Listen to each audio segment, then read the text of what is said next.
पहला काम ही हमें जो है ना पकड़ने में बड़ी मुश्किल आ रही होती है, समझ में नहीं आ रहा होता किस तरीके से। एक मिनट यार, एक मिनट रुक जाना जरा। मैं इसको कुछ कह रहा था कि स्टॉप शेयर।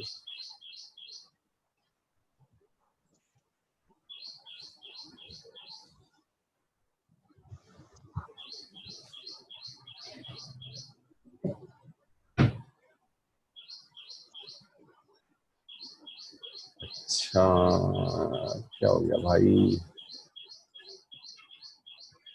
एक मिनट, क्या लगा रहा हूँ यार मैं जरा मैं चाह रहा हूँ कि ये जो हमारा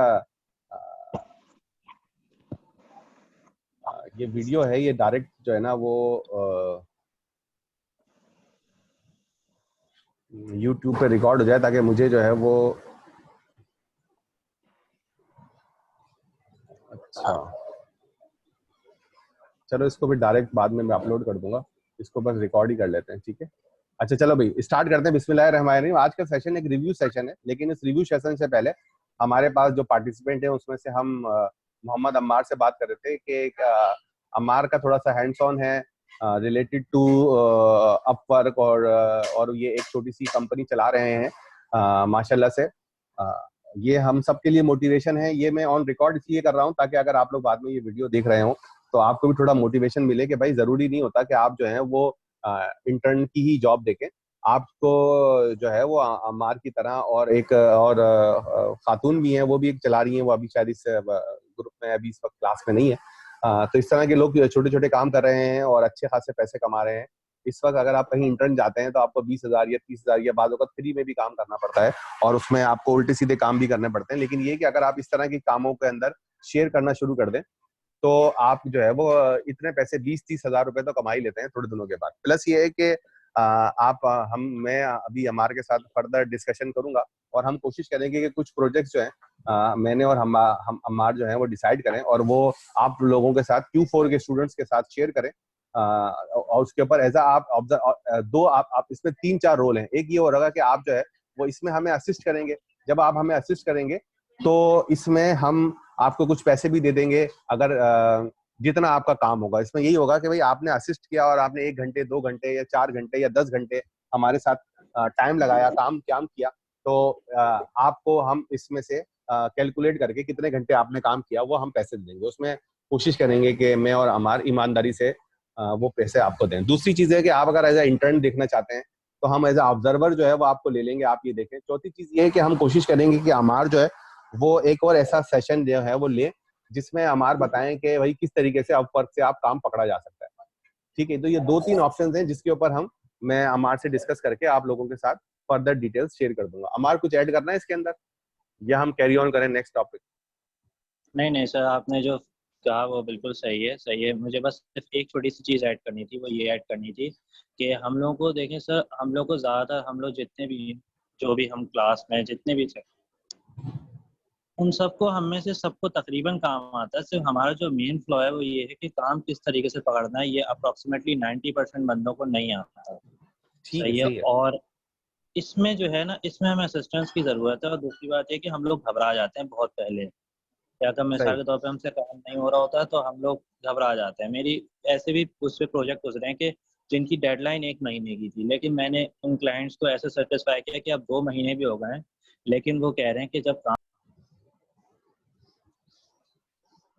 हेलो अमार, तुम्हारी इसी आवाज नहीं आ रही। तरीके से चल। हाँ हाँ हाँ, हेलो ठीक सर, है। अब आवाज़ आ रही है? हाँ हाँ, अब आ रही है। तो इस तरीके से जो है हम, यानी इस डेडलाइन इंक्रीज हो जाती है, ऑन रिक्वायरमेंट कभी भी डेडलाइन इंक्रीज हो जाती है। और अपवर्क पे अल्हम्दुलिल्लाह जो आर्टिफिशियल इंटेलिजेंस, सिर्फ कंप्यूटर विजन से रिलेटेड काम जो है वो इतनी बल्क क्वांटिटी में है कि जैसे मिसाल के तौर पर, सिर्फ मैं एक, सर ज़्यादा बड़ी बात नहीं करूँगा, सिर्फ एक एज अ मोटिवेशन के लिए काम बता देता हूँ कि सर ऑन एन एवरेज दिन में मेरे पास 2 क्लाइंट आते हैं, और अफसोस की बात यह है कि मैं नहीं काम कर पाता उनका। इतने कंप्यूटर विजन के, सिर्फ कंप्यूटर विजन की फील्ड के काम है। ठीक है, तो कंप्यूटर विजन के ऊपर और टेक्स्ट प्रोसेसिंग में मैं असल में थोड़ी सी रिसर्च कर रहा हूँ। टेक्स्ट प्रोसेसिंग में मेरा एक थीसिस है नेचुरल लैंग्वेज प्रोसेसिंग में, जो मुझे सबमिट कराने हैं। तो अगर इसमें टेक्स्ट प्रोसेसिंग के भी काम और होंगे तो मुझे ज्यादा अच्छा लगेगा। एनीवे, तो हम कंप्यूटर विजन और टेक्स्ट प्रोसेसिंग के ऊपर, दोनों के ऊपर काम शुरू करते हैं। और इसमें अमार, मैं आपसे जो है ना फिर रात में और इसके ऊपर फर्दर डिस्कस कर लूंगा, और कुछ हम प्रोजेक्ट और प्रोडक्ट्स जो हैं वो अपनी इस व्हाट्सएप ग्रुप में पिच कर देंगे, ठीक है? सही है सर। ठीक है, सर अच्छा, मैं अभी थोड़ी ज़्यादा चाहता हूँ क्योंकि बिल्कुल मुझे जो है ना से मैं जा रहा हूँ, तो बिल्कुल, इंशाल्लाह फिर मैं आज कनेक्ट नहीं हो पाऊंगा। कल से ठीक हमारे है, फिर लाइव सेशन, आज रात में आपसे कनेक्ट हो जाऊंगा ठीक है, इंशाल्लाह। फिर हम कल से लाइव आएंगे इंशाल्लाह। ओके, अल्लाह हाफिज। ओके सर, अल्लाह हाफ़िज़। अच्छा, ये थे अमार, जो हमें बता रहे थे कि भाई काम उनके पास बहुत है और उनको बंदे चाहिए, ठीक है? अच्छा, तो मैं यहाँ से आगे बढ़ने से पहले जो है वो आप भी अगर कोई मुझे कोई राय या कोई बात कहना चाहते हैं तो कह दें, वरना फिर हम ये अपना चैप्टर कंटिन्यू करते हैं।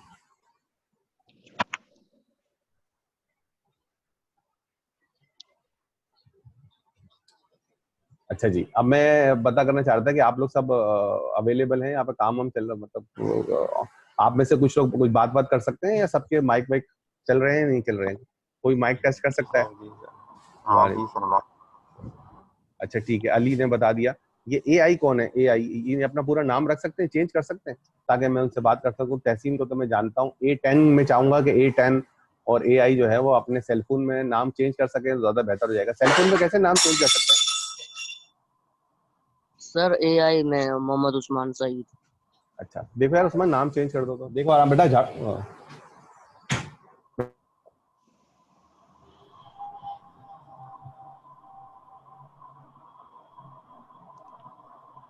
अच्छा तो एनीवे, तो मेरा इस यहाँ पर इस रिव्यू सेशन के अंदर हमने जो है वैसे तो न्यूरल नेटवर्क पढ़ा हुआ है, लेकिन हम जो है वो अब इस किताब के चैप्टर 1 को रिव्यू कर रहे हैं, और चैप्टर 2 को जो भी हो आज 6 बजे तक हो जाएगा वो हम कर रहे हैं, क्योंकि इसमें मुझे लगा कि जब हम Q4 में हैं तो हम जरा बेसिक्स थोड़ी सी भूल गए हैं, तो थोड़ी सी रिवीजन होना चाहिए। तो इसलिए मैं जो हूँ वो आप लोगों को मैंने जमा कर लिया।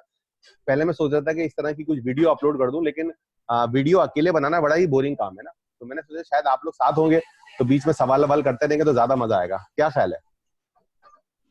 जी। अच्छा, तो अब हमें देखना है कि चैप्टर 1 का है सर? ये चैप्टर 1 नहीं है, ये चैप्टर 1 है। ठीक है, चैप्टर 1 है, पेज नंबर ओके। 27। अच्छा, अब एक तो ये है कि इसमें हमारे पास अभी तक जो हमने पढ़ा था वो हम नैनोनी तौर पर Q3 तक जो हमने पढ़ा था वो था इमेज क्लासिफिकेशन या ऑब्जेक्ट क्लासिफिकेशन जिसको हम कहते थे, ठीक है? एक चीज तो ये थी। दूसरी चीज हमने क्या पढ़ी थी?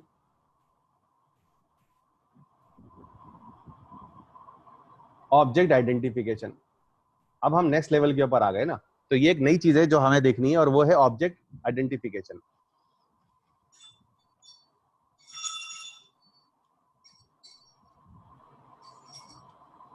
तो अब आप इसमें से समझ सकते हैं कि दोनों में फर्क क्या है, ऑब्जेक्ट आइडेंटिफिकेशन और ऑब्जेक्ट क्लासिफिकेशन में।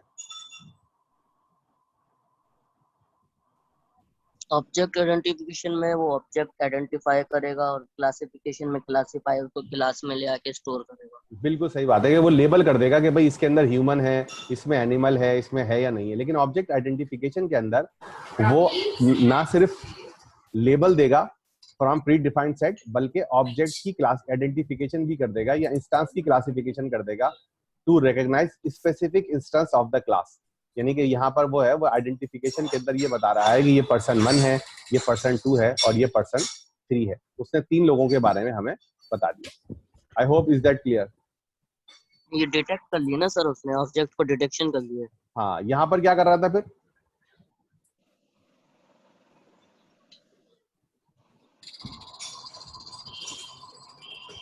अगर पहले यहाँ पर ऑब्जेक्ट डिटेक्ट कर रहे हैं तो यहाँ पर क्या कर रहा है वो? सर यहाँ पे फिर वो इसको क्लासिफाई कर रहा है, मैन और पीपल्स को अलग क्लासिफाई कर रहा है, तो अलग कर रहा है।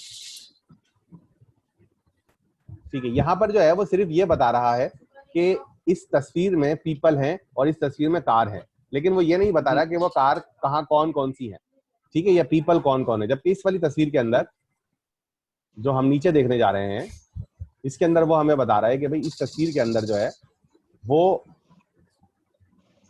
उसमें भी पीपल से दिखा रहा है। हाँ उसमें भी जो है वो पीपल दिखा रहा है, लेकिन इसमें ये भी बता रहा है कि ये स्पेसिफिक पर्सन 1 दिखा है, रहा ये है। पर्सन 2 है, ये पर्सन 3 है। यहाँ पर वो ना सिर्फ क्लासीफाई कर रहा है बल्कि आइडेंटिफाई भी कर रहा है। अच्छा, तीसरी चीज जो है ऑब्जेक्ट डिटेक्शन के साथ है लोकलाइजेशन। और वो लोकलाइज भी कर रहा है, उसकी लोकेशन भी पकड़ रहा है।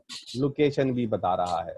इसने एक तो कार डिटेक्ट की और कार डिटेक्ट करने के बाद लोकेशन भी बताइए। ये वही वाली चीज है जिसको हम कल काफी देर तक डिस्कस करते रहे। ठीक है, किस तरीके, अब ये किस तरीके से होगा बाइंडिंग बॉक्स ये बनाना हम है, चैप्टर समझिए 5-6 बाइंडिंग में आगे बॉक्स। पढ़ेंगे। हाँ बिल्कुल, लेकिन अभी हमें इसको देखना है कि ये है क्या चीज। अब हमारे पास 3 एरिया हो गए। एक है हमारे पास क्लासिफिकेशन, दूसरा क्या है हमारे पास ऑब्जेक्ट ऑब्जेक्ट डिटेक्शन, डिटेक्शन, और तीसरा है कि लोकलाइजेशन।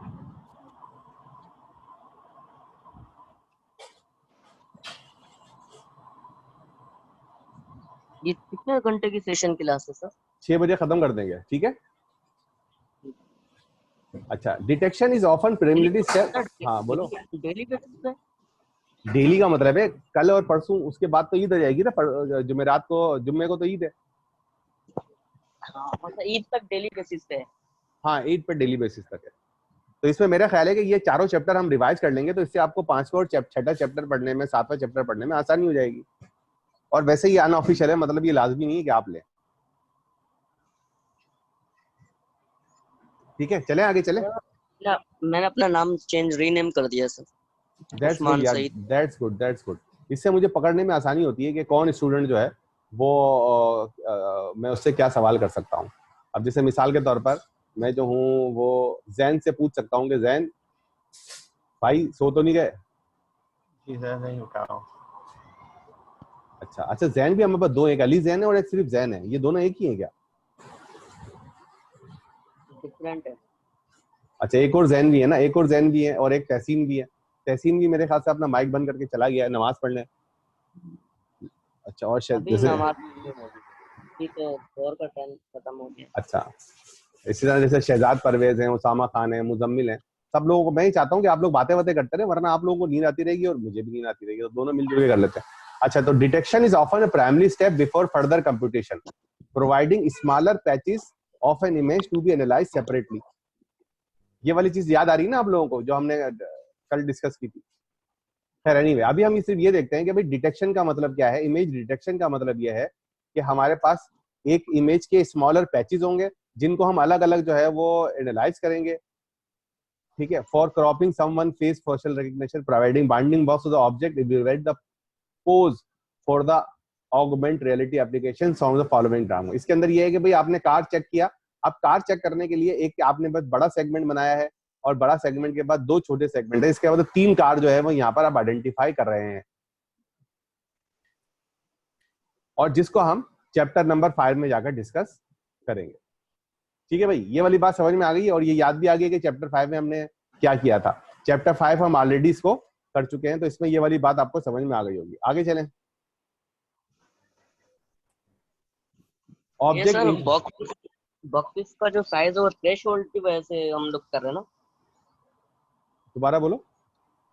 ये जो बॉक्सेस हमारे पास नजर आ रहे हैं, बाइंडिंग बॉक्सेस, ये थ्रेशोल्ड हमने सेट करवा 0.3% या जो भी है। ये ना सिर्फ थ्रेशोल्ड सेट किया है, लेकिन ये जो बाउंडिंग बॉक्स जैसे बड़ा वाला बना हुआ है, ये IOU के हिसाब से भी बना हुआ है ना। इसका मतलब है कि जब शुरू में बहुत सारे जो है वो हमारे पास क्या कहते हैं भाई बॉक्स को, बाउंडिंग इंटरसेक्शन बॉक्स, और तो यूनिट। बहुत सारे बाउंडिंग बॉक्स को हमने जो है उसका IOU निकाला, इंटरसेक्शन एंड यू और यूनियन निकाला, और उसके बाद उन सबको मर्ज करके हमने ये पता किया कि एक कार जो है वो इतनी सारी जगह घेर रही है।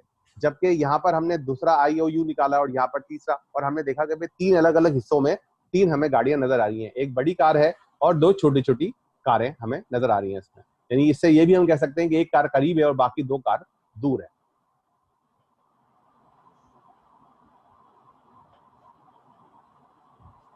अच्छा, चौथी चीज जो है वो हम अभी आगे जाकर पढ़ेंगे चैप्टर 5 में भी, लेकिन यहाँ पर एक और चीज है जिसको हम कहते हैं इंस्टेंस सेगमेंटेशन।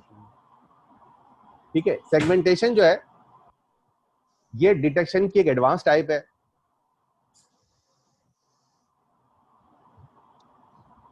जिसके अंदर जो है वो हम एक मास्क प्रोवाइड करते हैं।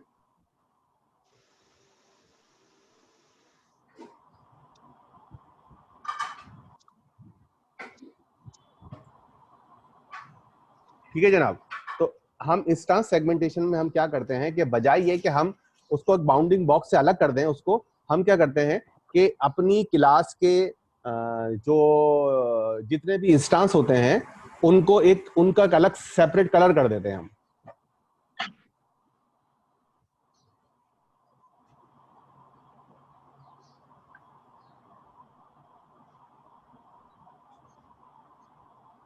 सही है सर, नेक्स्ट पेज पे आ जाता है।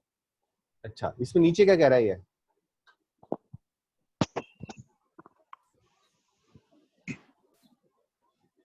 अच्छा, और आगे यहाँ पे देखते हैं ये क्या कह रहा है भाई, पढ़ना जरा मुस्तफा। सॉरी यार, मैं लोगों के नाम भूल जाता हूँ इसलिए नाम सामने रखता हूँ मैं। ओके उस्मान, ये वाला पैराग्राफ पढ़ना, figure 1.4। While the object segmentation algorithm return a single mask for all pixels belonging to the car's class, the instance segmentation one return a different mask for each car instance that it recognizes. This is a key task for robots and smart cars in order to understand their surroundings. For example, to identify all the elements in front of the vehicles. But it is also used in medical imagery, precisely segmenting the different tissue in medical scans can enable faster diagnosis and easier visualization, such as coloring each organ differently or removing clutter from the view. This will be demonstrated in chapter 6, enhancing and segmenting images with concrete experiments for ठीक है जी। अब इसी तरह हमारे पास आ गया एक pose estimation. Pose estimation के अंदर जो है वो हम देखते हैं कि हमारे उस जो हमारी जो इमेज है या हमारा ऑब्जेक्ट है उसकी पोजीशन और ओरिएंटेशन क्या है। ठीक है, अभी तक हमने क्या किया था कि भाई वो कितनी जगह घेर रही है, वो कैमरे में कहां पर है। अब हम ये भी देख रहे हैं कि भाई वो ओरिएंटेशन जो है वो उसकी क्या है, यानी कि वो सीधी है, वो टेढ़ी है। तो ये जो है ये हमारे पास, अब हम 2D से तरह 3D की तरफ आ गए।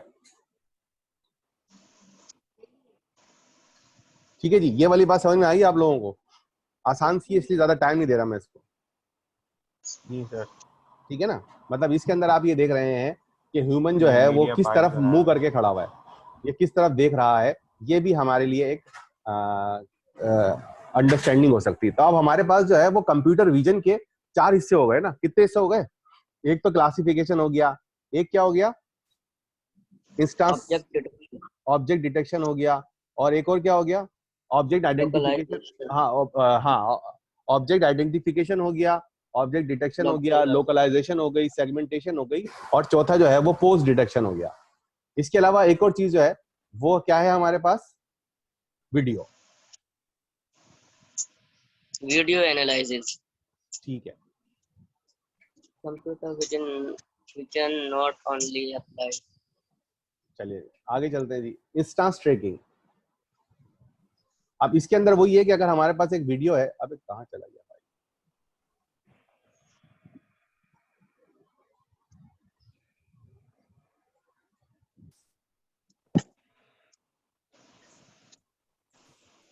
चैप्टर वेक्टर कहाँ चला गया,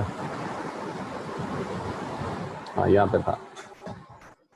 तो हमारे पास कहाँ आ गया, इंस्टेंस ट्रैकिंग। अब इंस्टेंस ट्रैकिंग के अंदर हमारे पास जो है वो क्या है कि हमें ये देखना है कि हमारा जो ऑब्जेक्ट है वो हमारी मूवी में किस तरह मूव हो रहा है।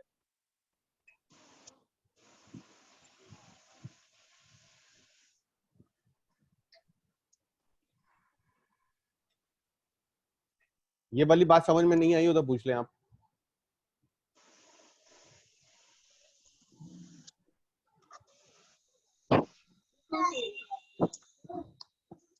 यानी सर वीडियो के अंदर ये चारों चीजें इंप्लीमेंट हो जाएंगी इंस्टेंस ट्रैकिंग में? असल में टेक्निकली वो वीडियो नहीं है, वो एक तस्वीर है। अब हम तस्वीर में देख रहे हैं कि पहली तस्वीर में एक ऑब्जेक्ट जो था वो लेफ्ट पे खड़ा हुआ था, उसके बाद अगली तस्वीर के अंदर वो थोड़ा सा राइट पे हो रहा है, फिर राइट पे हो रहा है, फिर राइट पे हो रहा है। तो हम ये चेक कर सकते हैं कि हमारा जो ऑब्जेक्ट है वो इन एक स्ट्रीम के अंदर, जिसको हम फ्रेम या वीडियो स्ट्रीम कह रहे हैं, उसके अंदर हमारा ऑब्जेक्ट जो है वो लेफ्ट टू राइट मूव हो रहा है, जो कि सही है या गलत है। तो ये हमारी जो है ये कहलाएगी इंस्टेंस ट्रैकिंग। ये भी बात जगहों के ऊपर अब हमारे इसको सिनेरियो हमें देखना पड़ेंगे कि यार कैसे कौन से सिनेरियोज हैं।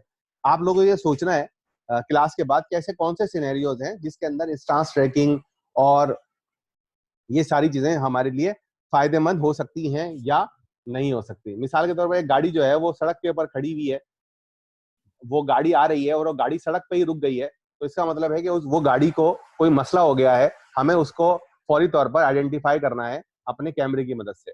हमारा ये जो स्पेशलाइज, जैसे हमने कैमरा लगाया हुआ है एक अपने दरवाजे के ऊपर और उसमें से एक गाड़ी है वो लेफ्ट से जाती है और राइट पे चली जाती है, हमारे लिए ये इंपॉर्टेंट नहीं है। इंपॉर्टेंट हमारे लिए कब होगा, जब वो गाड़ी बीच में आके रुकेगी। ये बात समझ में आई आपको?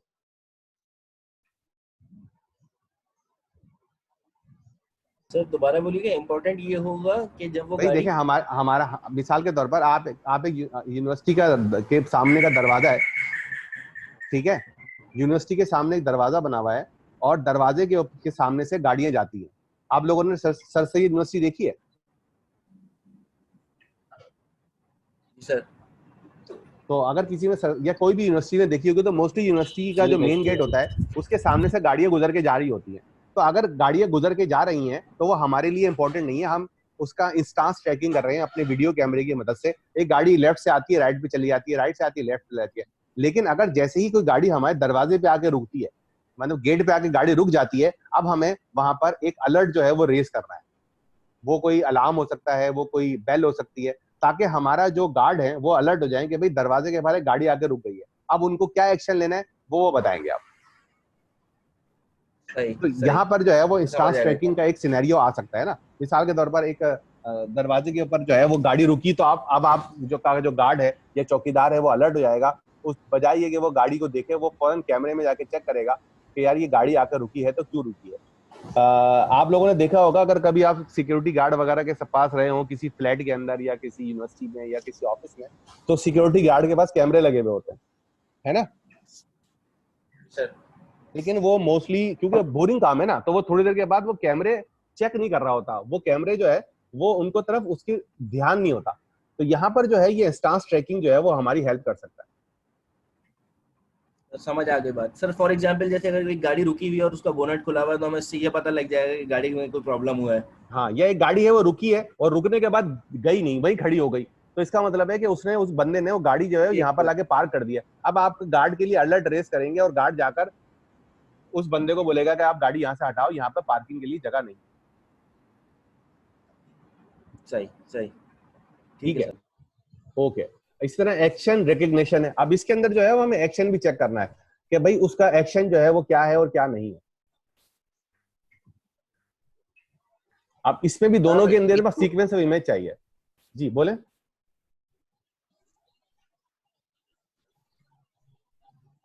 सर एक चीज इसमें और भी हम इससे फायदा ले सकते हैं कि इंस्टांस रिकॉग्निशन। सर क्या बताया था आपने? इंस्टांस, हाँ, इंस्टेंस रिकग्निशन, इंस्टेंस ट्रैकिंग, मुझे भी भुला दिया तुमने। Instance instance tracking. ट्रैकिंग। तो हम अपना कैमरा अपनी गाड़ी पे लगाते हैं और उस पर एक टाइमर भी सेट कर देते हैं कि कोई पर्सन आता है और 10 मिनट तक गाड़ी के सराउंडिंग में कुछ घूमता है, कुछ एक्टिविटीज करता है, तो हमें अलर्ट दे दे कि कोई चोरी वगैरह बैटरी ना चोरी करे या कुछ और चोरी, तो हमें अलर्ट मिल जाए उससे। तो उसको लगाओगे कहाँ? गाड़ी के अंदर लगाओगे, गाड़ी के बाहर लगाओगे? नहीं, गाड़ी हमारी कहीं पर भी प्लेस हो लेकिन कैमरे की रेंज में हो। कैमरा कहाँ होगा? गाड़ी के अंदर होगा, गाड़ी के बाहर होगा? जैसे मिसाल के तौर पर कोई प्रोजेक्ट है या कोई घर है उसके मुझे बाहर बात, गाड़ी। हाँ, मतलब हमें असल में यहाँ पर मैं तुम्हारी बात बड़ी तुम्हारी समझ रहा हूँ, लेकिन हमें ये देखना है हम गाड़ी के अंदर भी कैमरा लगा रख सकते हैं। लेकिन अब मसला ये है कि जब गाड़ी के अंदर कैमरा होगा तो उसके पास बैटरी पावर्ड होना चाहिए, क्योंकि गाड़ी जब ऑफ होती है तो वो बैटरी से पावर नहीं दे रही होती।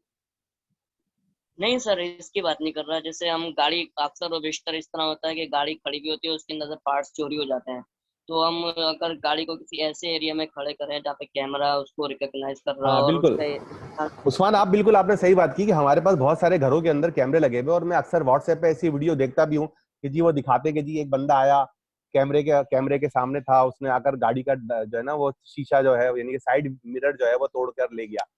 तो ऐसी कंडीशन के अंदर आप जो है वो एक प्रोजेक्ट ऐसा बना अलर्ट सकते हैं। लगा सकते हैं। हाँ, और जी ये जो है वो बहुत सारे घर वालों को बता सकते हैं कि भाई ये वाला अपने कैमरे के अंदर अगर आप ये वाला काम कर दें। अब इसके लिए ये भी देखना है कि वो जो कैमरा है वो आपको फीड दे सकता है या नहीं दे सकता।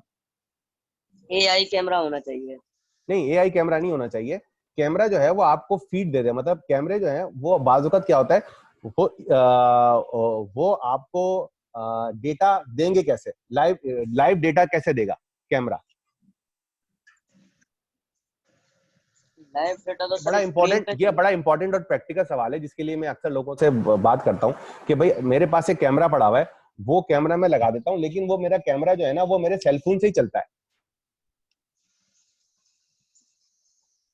तो सर सेलफोन पे अलर्ट आनी चाहिए, रिंग वगैरह बजनी हाँ, लेकिन चाहिए। अब मसला ये कि मैं अपने सेलफोन पे उसका डेटा लेके ट्रेन नहीं कर सकता ना।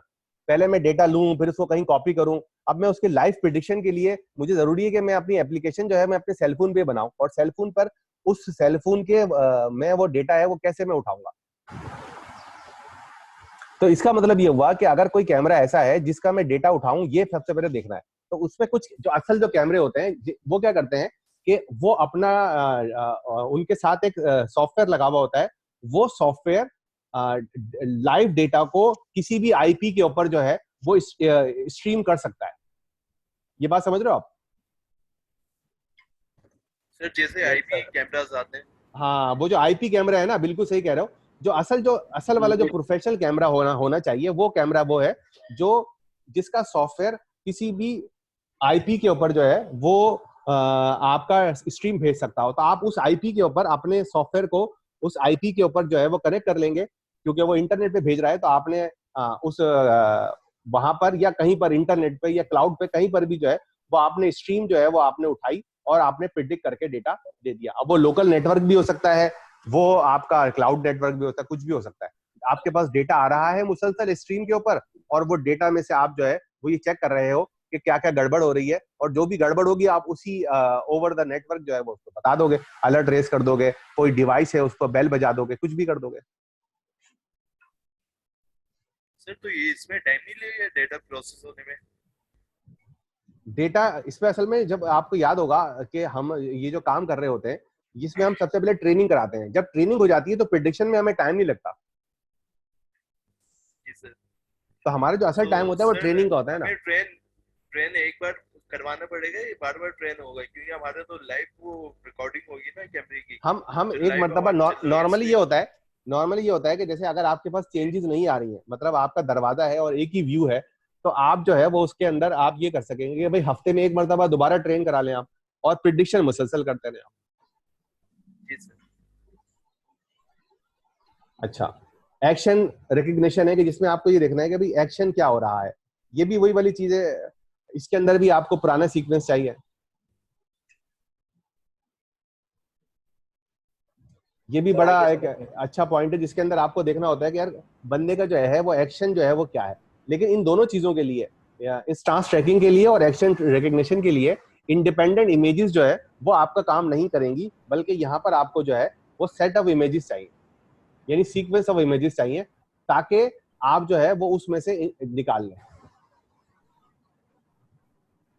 सही सर, इससे फेशियल एक्सप्रेशंस वगैरह, एक्शंस और बंदे हाँ, का क्या इमोशनल फेशियल बिहेवियर है, एक्सप्रेशंस भी हो ये सारी सकती हैं। चीजें पता चलती बिल्कुल बिल्कुल।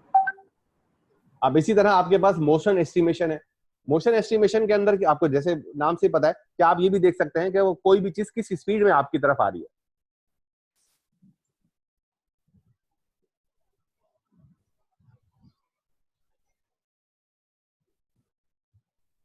ठीक है, ये आपको पता ही है कि ये सर हमारे। ये मोशन मोशन सेंसर जो होते हैं कैमरे में।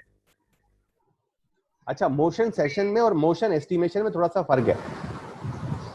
मोशन सेंसर जो है ये बताता है कि कोई चीज मूव हो रही है नहीं हो रही। अच्छा, मोशन एस्टिमेशन के अंदर वो ये एस्टिमेट कर रहा है कि उस मोशन की स्पीड कितनी है। जी सर।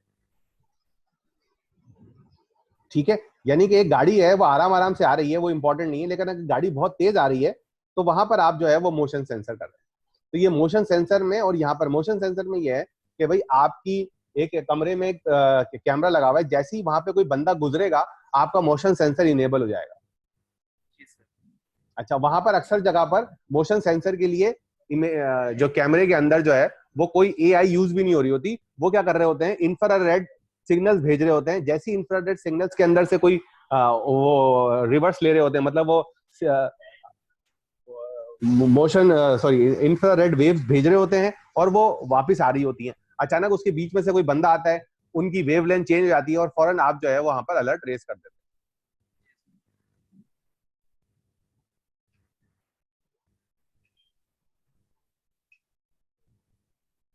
अच्छा, इसके बाद आखिरी चीज है मेरे ख्याल से, वो है कंटेंट अवेयर इमेज एडिशन। अब ये कंटेंट अवेयर इमेज एडिशन क्या होता है भाई?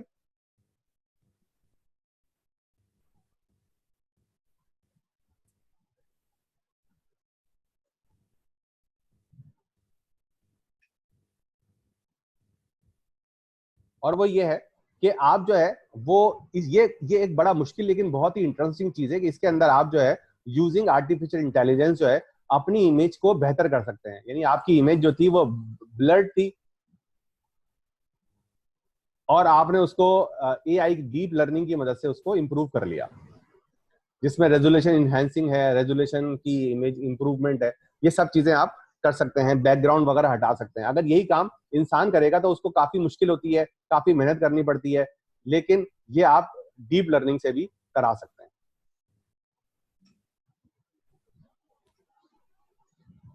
ठीक है, ये वाली बात समझ में आ गई है? कंटेंट अवेयर इमेज एडिशन, ये एडिटिंग है असल में।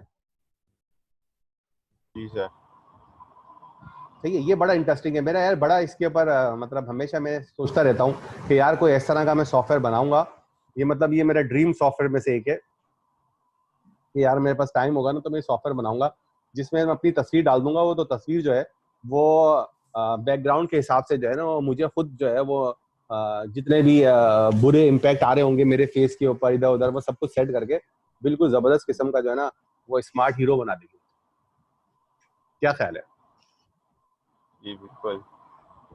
ठीक है ना, मतलब जहाँ पे लाइट कम हो रही होगी वहीं पे लाइट ज्यादा हो जाएगी, जहाँ ज्यादा हो रही होगी। वो मैनुअल काम करना ना बड़ा बुरा होता है। मैं करता भी हूँ बीच में गिम्प वगैरह के अंदर बैठ कर कि भाई कहीं से लाइट कम है तो ज्यादा कर दो, लेकिन वो उसमें मजा नहीं आता और टाइम भी बहुत लगता है। 1-2 घंटे एक इमेज पे बड़ा आराम से निकल जाते हैं अगर आप किसी इमेज को प्रोसेसिंग करें। कभी आप लोगों ने किया है मैन्युअली गिम्प के ऊपर या फोटोशॉप में किसी इमेज को ऑप्टिमाइज करने की कोशिश की है आपने?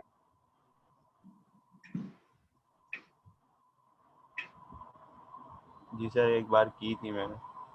हाँ, अगर आप लोग चाहें तो एज अ इलस्ट्रेटर में। टास्क जो है वो कोशिश कीजिएगा कि एक ब्लर इमेज लें और उसको अनब्लर करने की कोशिश करें, तो आपको पता लगेगा इसमें कितनी मेहनत लगती है।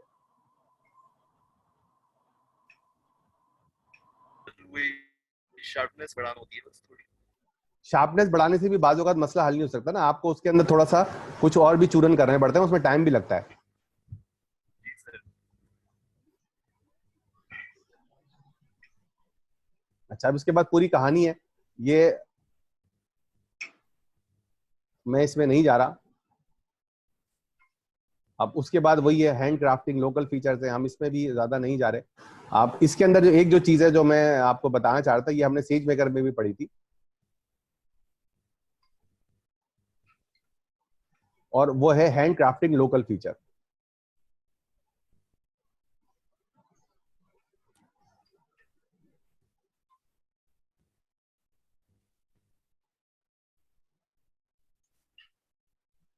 अच्छा, अब इसके अंदर जब हम फीचर की बात कर रहे होते हैं तो हमारे पास जो कंसिडरेशन होती है वो ये वाली होती है। यूट्यूब चैनल पे अपलोड करेंगे? हाँ हाँ, मैंने इसको रिकॉर्डिंग पे तो लगा दी है, मेरे ख्याल से रिकॉर्डिंग है, इसको अपलोड कर दूंगा। तुम जाना चाह रहे हो क्या? पकौड़े तलने तुम्हें?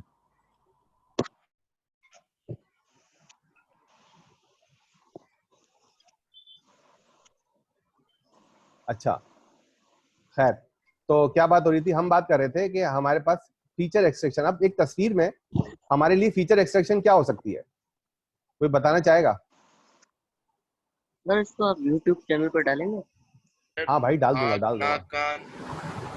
हाँ, मतलब आपको असल में आंख नाक कान तो हमें पता है ना, कंप्यूटर को क्या पता आंख नाक कान क्या होती है। अब इसके अंदर में अगर फीचर एक्सट्रैक्शन करूंगा तो फीचर एक्सट्रैक्शन का मतलब ये होता है कि आप जो है वो एजिस जो है वो एक्सट्रैक्ट करेंगे। मतलब मिसाल के तौर पर ये जहां पर कार्ड खत्म हो रही है और दूसरा चीज शुरू हो रही है उसको हम कहेंगे एज।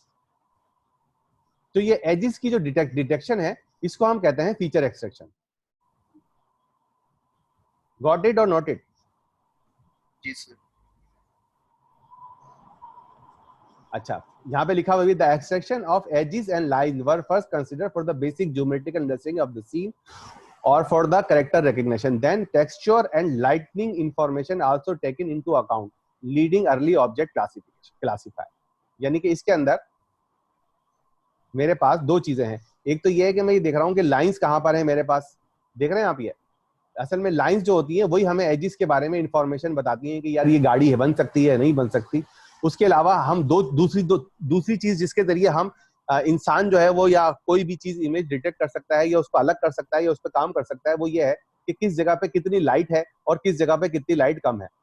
ठीक है, और इसके अलावा ये भी देख सकता है कि किस जगह के ऊपर कलर का इंटेंसिटी जो है वो कितनी ज्यादा है और कितनी कम है। मिसाल के तौर पर यहाँ पर हम ये देख सकते हैं कि इस वाले एरिया पे जहाँ पे मैं अपना माउस मूव कर रहा हूँ इसके ऊपर लाइट जो है वो डिफरेंट इम्पैक्ट कर रही है और जो गाड़ी के ऊपर जो है वो लाइट का इम्पैक्ट डिफरेंट है। और ये छोटी गाड़ी है, ये इसका डिस्टेंस भी जो है वो हम एजिस से डिसाइड कर सकते हैं। तो ये हमारे इस चीज को जो है हम फीचर एक्सट्रैक्शन के ऊपर आते हैं और इसके अंदर जो है एक जबरदस्त चीज जो है वो हमारे पास है, उसको हम कहते हैं PCA।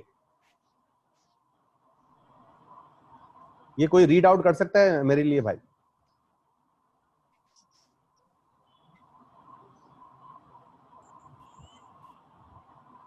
कर देते sir.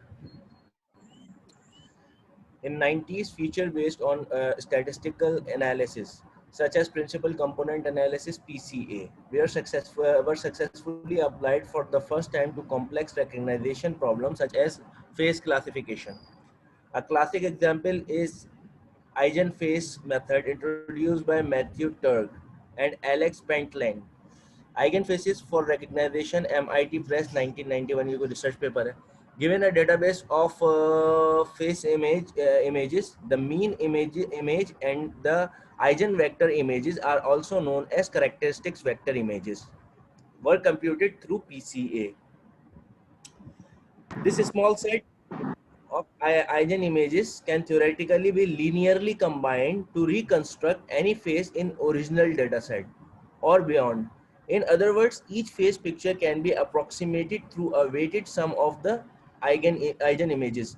Refer to figure 1.8. This means that the particular face can simply be defined by the list of reconstruction weights for each eigen image.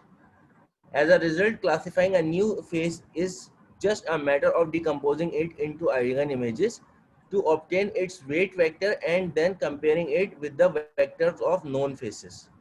अच्छा, तो ये आप लोगों ने इंग्लिश पढ़ी, थैंक यू अरकम। तो अब इसके अंदर ये है कि भाई आपके पास एक तस्वीर है, आप उस तस्वीर को जो है वो मैथमेटिकल कैलकुलेशन जिसको हम कहते हैं प्रिंसिपल कंपोनेंट एनालिसिस जो है वो करते रहते हैं, जिसके लिए हमारे पास क्या होता है आइगन वेक्टर जो है वो इस्तेमाल करते हैं। अब आइगन वेक्टर जो है इसकी पूरी अपनी डिटेल्स है, साइंस है। आइगन वेक्टर जो है characteristic vector of the linear transformation is a non zero vector that changes at most of the scalar factor when the all linear transformation right to it. The corresponding eigenvector are dotted by I guess comma या colon is a factor where the eigenvector is scale. जो मैंने अभी तक समझा है eigen vector, इसका मतलब ये हुआ कि अगर आप इमेज में से जो काम की चीजें निकालते हैं, ये आप इंटरनेट पे सर्च कीजिएगा, मैं अपने अल्फाज में आपको समझाने की कोशिश कर रहा हूँ, ये काफी मुश्किल है इन चीजों को समझना और देखना कि आइगन वैल्यूज और आइगन वेक्टर का मतलब ये होता है कि आपके जो इमेज है उसका जो मेन चीजें हैं जिसके जरिए आप अपनी इमेज को दूसरी इमेज से कंपेयर करके कन्वर्ट करा लेंगे, उसको हम कहते हैं आइगन इमेजेस या आइगन वेक्टर। जैसे अभी हमने बात की थी कि भाई अगर हमें एक इमेज है, यहाँ पर आप देख भी सकते हैं, मिसाल के तौर पर ये एक इमेज है और इसके अंदर जो है वो आपके पास डिफरेंट इमेजेस के अंदर से डिफरेंट चीजें हमने एक्सट्रैक्ट कर ली हैं, तो हमारे लिए इमेज को मैच करना आसान हो जाएगा। मिसाल के तौर पर एक इमेज ये वाली है जो जिसके पर मेरा माउस है और इसके बराबर में दूसरी इमेज है, तो दूसरी इस इमेज में से मैंने जो काम की चीजें थी वो रख ली और बाकी चीजें हटा दी। इमेज में क्या होता है, पिक्सल होती है ना आपके पास, तो मैंने क्या किया उसमें से पिक्सल हटाकर सिर्फ ये देख लिया कि नाक का शेप क्या है, आंखों का शेप क्या है और बालों का शेप क्या है, और उन शेप को मैं अब किसी भी इमेज में से जो है वो पिक्सल्स की डिटेल्स हटाकर मैच करूंगा 4 शेपों को मैच करूंगा और मुझे लगा कि यार ये शेप मिलते जुलते हैं, तो अब मैं ये बता दूंगा कि ये इमेज एक ही है या अलग है। बात समझ में आई आपको? तो समझ में आ गई सर। मीन्स के एक फेस के जो डिफरेंट डिफरेंट कंपोनेंट्स हैं जिनके जिनके ऊपर वो फेस बेस कर रहा है, तो उनको डिफरेंटली अलग कर लेंगे और फिर उनको दोबारा कंबाइन करके जो है फिर वो देखेंगे, तो उससे हम रिकॉग्नाइज कर सकते हैं कि ये सेम पर्सन है या नहीं है, राइट? या बिल्कुल। अब ये थोड़ा सा मुश्किल काम है, इसके लिए थोड़ा सा आपको जो है इंटरनेट के ऊपर सर्च करना पड़ेगा, टाइम लगाना पड़ेगा। तो ये आज आप लोगों का होमवर्क है कि आप जो है वो इसको पढ़ें कि आइगन इमेजेस क्या होती है।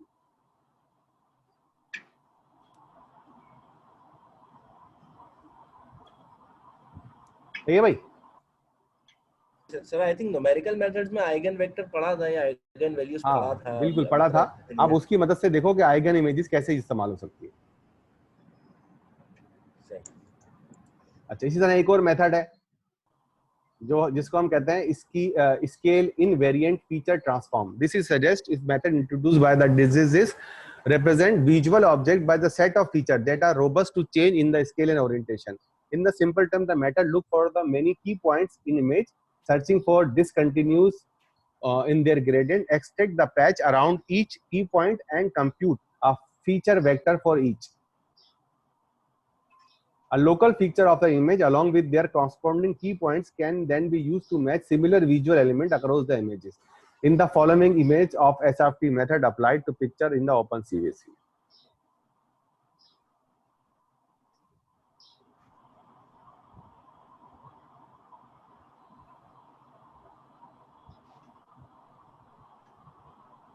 अब आप देखें इसके अंदर से इसने क्या किया कि जो असल इमेज थी उसको रिकंस्ट्रक्ट किया है फीचर इमेजेस की मदद से। और इसके अंदर क्या हो रहा है, इसके अंदर वो ये देख रहा है कि कौन कौन से जो पॉइंट हैं वो आपको संभाल के रखने चाहिए। ये एक नेचुरल तरीका भी है। अगर मेरे पास एक तस्वीर है,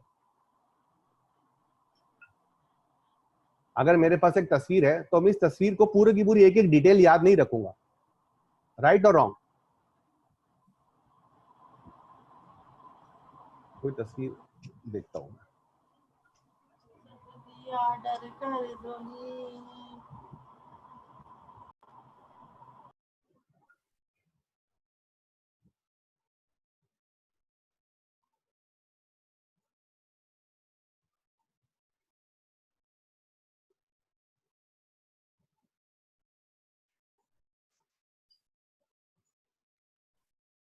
अब देखो ये जैगवार है, जैसे ये एक चीता है। अब इसके अंदर जो है मैं इसकी एक एक डिटेल अपने जहन में तो नहीं रखता ना, बल्कि मैं ये क्या चेक कर रहा होता हूँ, मेरे लिए जो इंपॉर्टेंट स्केल है वो क्या है, इसके ये शेप्स, ये देख रहे हो आप लोग? आर यू विद मी?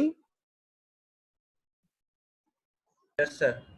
अच्छा सर ये पैटर्न जो उसका है, हाँ ये पैटर्न है, important। हाँ ये पैटर्न है। और ये इसका मुंह का जो फेस है जो कि बिल्ली से भी मिल रहा है, ये दो चीजें जो हैं वो मुझे, और इसका कलर, स्किन का कलर, ये मुझे बताती है कि भाई ये जो है ना ये जैगुआर है या आसान में ये चीता है।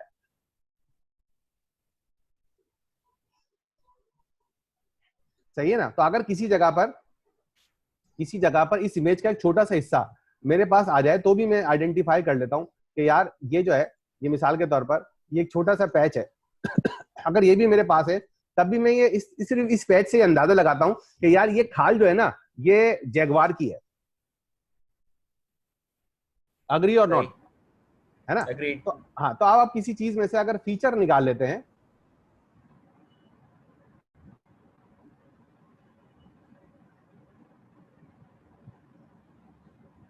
तो इस काम को आप क्या कहेंगे?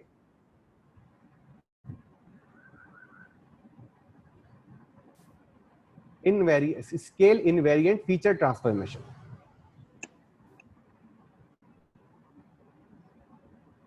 सही।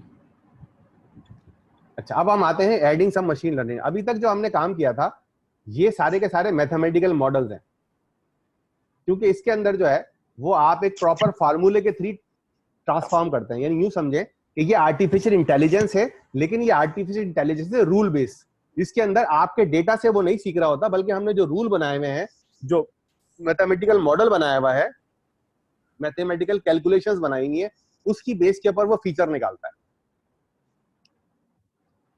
तो ये भी जो है ये आर्टिफिशियल इंटेलिजेंस की एक फील्ड है जिसमें आप ट्रेनिंग के जगह मैथमेटिकल फंक्शन के जरिए अपना काम करते हैं।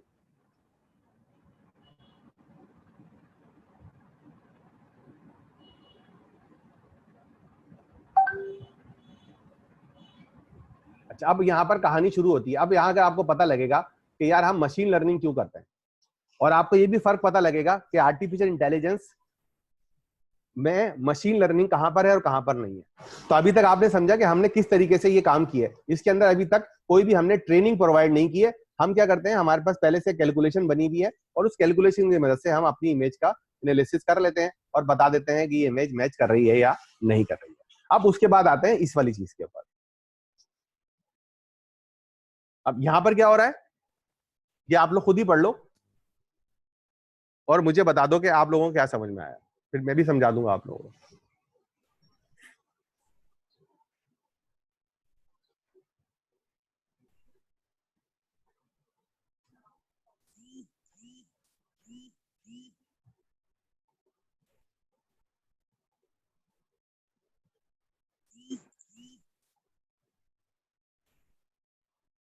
हाँ भाई, क्या समझ में आया ये? हाँ आजम खान, क्या समझ में आया भाई?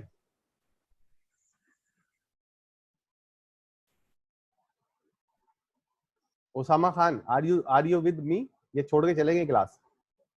ओसामा, मुजम्मिल अहमद, मोहम्मद सिद्दीक, मोहम्मद अजहर, कुलसूम काजमी, हरमैन रईस, ओन अब्बास।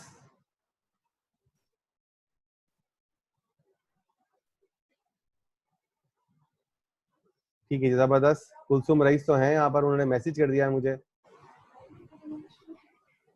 सर ये कह रहे हैं कि रिकॉग्निशन टास्क में सिमिलर इमेजेस भी काफी डिफरेंट फीचर्स दे रही होती हैं। लाइक एक डॉग की इमेज है तो उसके डिफरेंट फीचर्स हो सकते हैं। ठीक है, सही है। तो इसका मतलब ये हुआ, हरमैन थैंक यू वेरी मच कि आपने बोला। मैं अपनी क्लास में उन तमाम लोगों को बहुत ही पसंद करता हूँ जो बातें बातें करते हैं। एक तो ये होता है कि उससे पार्टिसिपेशन आती है, वरना फिर तो बंदा वीडियो रिकॉर्ड करके भेज दे ना। तो बाकी लोगों को भी चाहिए कि यार वो कुछ ना कुछ बोला करें ताकि उनको बोलने की भी आदत आए, वरना बाद में प्रोफेशनल लाइफ में वो बोलेंगे नहीं तो फंस जाएंगे। ठीक है। ठीक है मोहम्मद सर। सिद्दीक ने भी कहा है समझ नहीं आई। मोहम्मद सिद्दीक, समझ में नहीं आई, थैंक यू यार आपने पूछा। मैं आपको ये बताना चाह रहा था पढ़ने के बाद कि देखो हम क्या कर रहे थे, हमने रूल निकाले हुए थे कि भाई हम जो है वो जो भी हमें डेटा मिलेगा उसमें से कलर्स, उसमें से शेप्स हम मैथमेटिकल फंक्शन के थ्रू निकाल लेंगे। ठीक है, और उसके बाद जो है उसको यूज करेंगे, उन उन फीचर्स को यूज करेंगे दूसरी इमेजेस के साथ मैच करने के लिए। मिसाल के तौर पर कार है, अब कार को हमने पीसीए के जरिए अलग कर लिया कि भाई कार के अंदर पहिए भी हैं और उसके बाद एक बॉडी भी है, और उसको हमने मैप करना शुरू कर दिया। लेकिन मसला यह है कि कार जो है वो डिफरेंट डायमेंशन के अंदर हमारे तस्वीर में आ सकती है। एक कार सामने से आ रही है तो उसके पहिए नजर ही नहीं आएंगे हमें, एक कार साइड से खड़ी होगी तो हमें उसके पहिए नजर आ जाएंगे सारे, और एक कार का पीछे वाला हिस्सा है तो हो सकता है उसके पहिए नजर ना आए, एक कार थोड़ा सा डायगोनल है तो ऐसी कंडीशन के अंदर आपको बहुत ज्यादा फीचर एक्सट्रैक्शन की जरूरत पड़ेगी। यहाँ पर आपका पीसीए और ह्यूमन दोनों फेल हो जाते हैं, और यहाँ पर कहानी आती है मशीन लर्निंग की। सर सेमेंटिक क्लासिफिकेशन क्या है?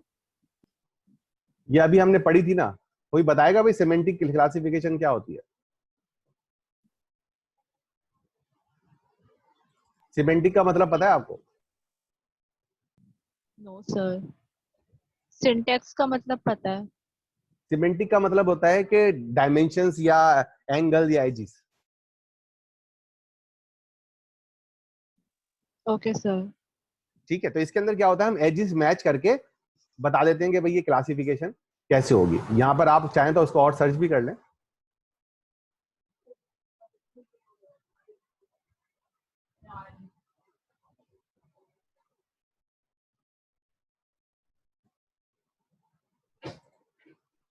सिमेंटिक की क्या डेफिनेशन होगी?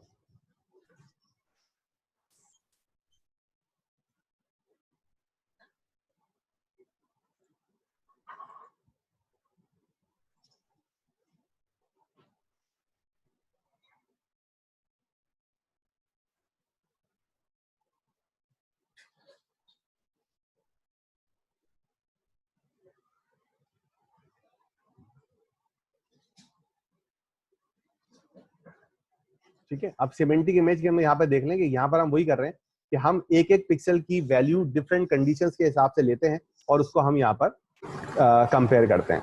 तो यहाँ पर हमने जो है वो पिक्सल्स की वैल्यू जो थी वो मशीन लर्निंग के बगैर ली थी। अब हम मशीन लर्निंग के ऊपर आ गए, इसको भी पढ़ लें। This is where machine learning come to play with the increased number of the researcher trying to tackle images classification, statistical way to.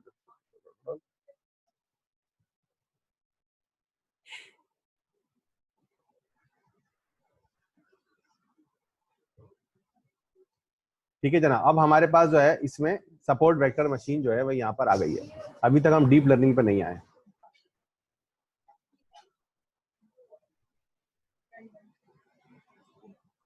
अच्छा सिद्दीक, अभी आगे देखते हैं और समझाने की कोशिश करते हैं, दोबारा मसला होता है दोबारा बता देना। अब हमारे पास जो है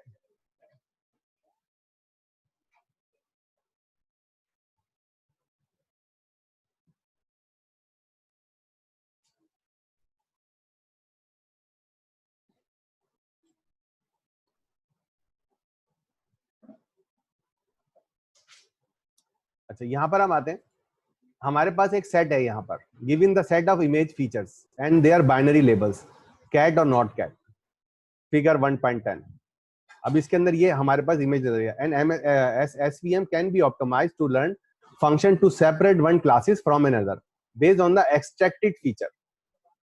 once this function is obtained, it is just a matter to applying the feature vector to unknown images so that we can map it to the one of the two classes। हम क्या कर रहे हैं यहाँ पर, support vector machine की मदद से एक फंक्शन बना रहे हैं जिसके जरिए हम फीचर निकाल लेंगे। इमेज में से क्या निकालेंगे, हम फीचर निकाल लेंगे। जब ये हमें निकल आएगा तो हमारा जो सपोर्ट वेक्टर मशीन है उसके जरिए हमारे लिए बहुत इजी हो जाएगा कि हम जो है वो इसके फीचर और एक नई फीचर निकालें, दोनों को कंपेयर करके बता दें कि दोनों सही है या नहीं है। अच्छा, ये फीचर एक्सट्रैक्शन वाली बात समझ में आ रही है या कुछ नहीं आ रही तो मुझे बताओ, ताकि मैं इसको थोड़ा एक्सप्लेन कर दूं। फीचर एक्सट्रैक्शन समझ में आ रहा है भाई आप लोगों को इमेजेस के हवाले से? Yes sir. जिस जिसको समझ में आ रहा है वो बताए, हैंड रेस करे। आ रहा है, ठीक है, जबरदस्त।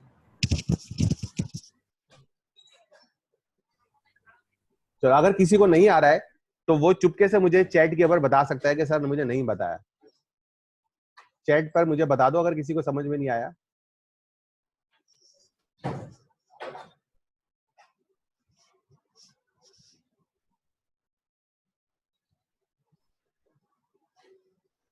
ठीक है, फीचर एक्सट्रैक्शन समझ में आ गई कि भाई हमारे पास एक बिल्ली की तस्वीर है,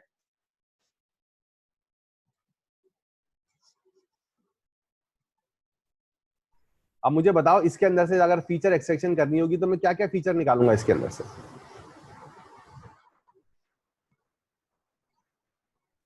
sir ears, eyes, nose, ear, eyes, nose, ठीक है, और face के नोज के आस, edges, फेस के एजेस और नोज का एरिया, ये मैं निकाल लूंगा।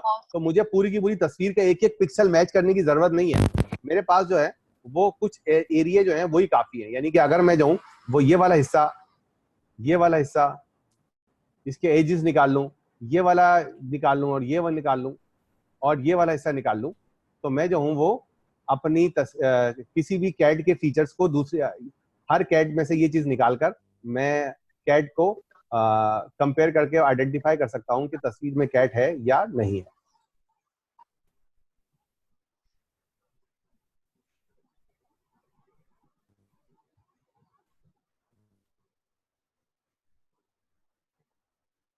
सर योलो में हम डिस्क्रिप्टर्स पढ़े थे, तो फीचर एक्सट्रैक्टर को यही कह सकते हैं क्या?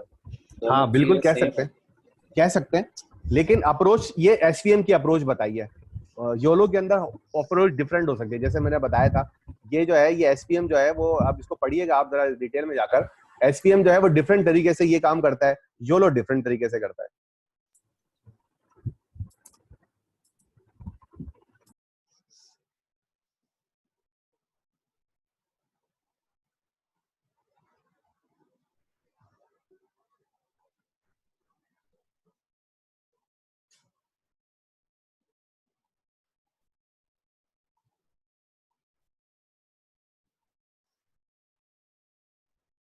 ये क्या न्यू,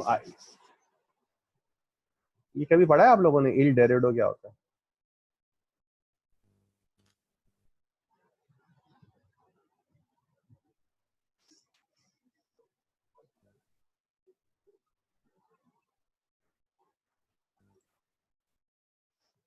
ठीक है, जो गोल्डन एरा जो है वो था हमारा इंटरनेट आ गया। अब ये वो चीजें हैं जो हम पहले भी पढ़ चुके हैं, डीप लर्निंग की चीजें हैं कि हमारे पास जो है वो डीप लर्निंग इसलिए सक्सेसफुल हो रही है कि हमारे पास हैवी वेट प्रोसेसिंग पावर आ गई है, जीपीयू आ गए हैं जो शायद पहले हमारे लिए अवेलेबल नहीं थे।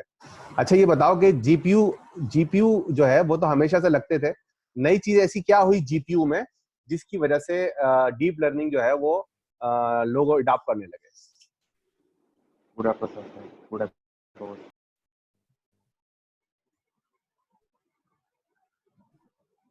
हाँ भाई सिद्दीक बताओ, आप जीपीयू में ऐसा क्या चूरन आ गया नया वाला जिसकी वजह से डीप लर्निंग में हेल्प मिलने लगी? क्योंकि जीपीयू तो जो थे हमेशा से मौजूद था जहां तक मुझे याद आ रहा है। कूड़ा कोड आ गया। हाँ करीब करीब पहुंचो, कूड़ा कोड। हाँ आगे थोड़ा सा और एक्सप्लेन करो, सही जगह पे जा रहे हो। तो पहले जीपीयू से इस्तेमाल होते थे ग्राफिकल प्रोसेसिंग के लिए, लेकिन हाँ जब से कूड़ा बिल्कुल, कोड आ गया हमारे कॉमन कॉपी, हाँ, बिल्कुल अब्दुल वहाब, प्रोसेसिंग के लिए भी यूज करने लगा। बिल्कुल सही कह रहे हो। तुम्हारी आवाज सही से नहीं आई थी इसलिए तुम्हारी बात दोबारा बताया था। अब्दुल वहाब ने ये कहा कि पहले जो ग्राफिक प्रोसेसिंग यूनिट होते थे वो सिर्फ स्क्रीन कंट्रोल के लिए इस्तेमाल होते थे, स्क्रीन पे ग्राफिक दिखाने के लिए। लेकिन ये लिखा हुआ भी है इसमें, नई चीज ये आई है कि जीपीयू जो है वो जनरल पर्पस इस्तेमाल के लिए भी इस्तेमाल होने लगे। जनरल पर्पस का मतलब है कि आप ग्राफिक के अलावा इस पे कैलकुलेट, बाद में लोगों ने सोचा कि यार ये ग्राफिक कैलकुलेशन, ग्राफिक के लिए तो कैलकुलेशन करता है, इस कैलकुलेशन को दूसरे कामों में भी इस्तेमाल कर लो। तो यहीं से जो है वो आपके पास डीप लर्निंग इस्तेमाल होना शुरू हो गई।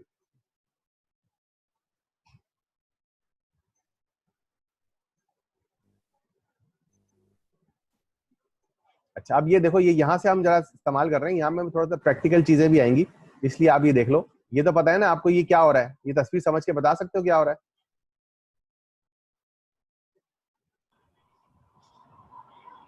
जी सर, इंफॉर्मेशन आप इनपुट से आउटपुट पे जा रहा है ना, प्रोसेस है। हाँ ये बता रहा है, एक बार फिर बता देता हूँ। ये x0 है, x1 है और xi है, यानी कि आपके पास जितना भी इनपुट है आप जो है वो उसको w के साथ मल्टीप्लाई करेंगे, सही है, और उसका सम निकालेंगे और उसके अंदर 22 जो है वो ऐड कर देंगे। फिर उसके अंदर एक्टिवेशन फंक्शन अप्लाई करेंगे और आपके पास y आ गया। उस y की मदद से आप डिटेक्ट करेंगे कि इसको किस लेवल के ऊपर जाना है, किसके साथ इसको लेकर जाना है। तो ये बहुत बेसिक चीज है, तो इसलिए मैं ज्यादा इसको डिटेल में नहीं जा रहा।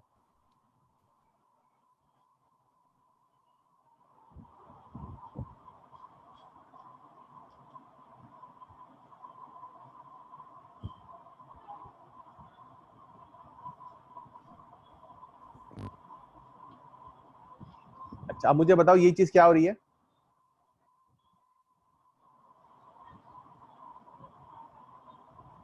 कौन सी बात? ये वाली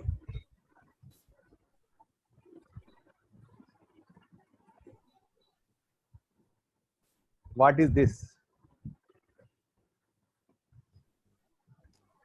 इनपुट्स और वेट्स आपस में क्या हो रहे हैं? मल्टीप्लाई हो रहा है, वो जो ऊपर आपने मल्टीप्लाई। जो लेकिन बताया आप एक अभी, चीज देखो इसमें, बायस ऐड हो रहा है।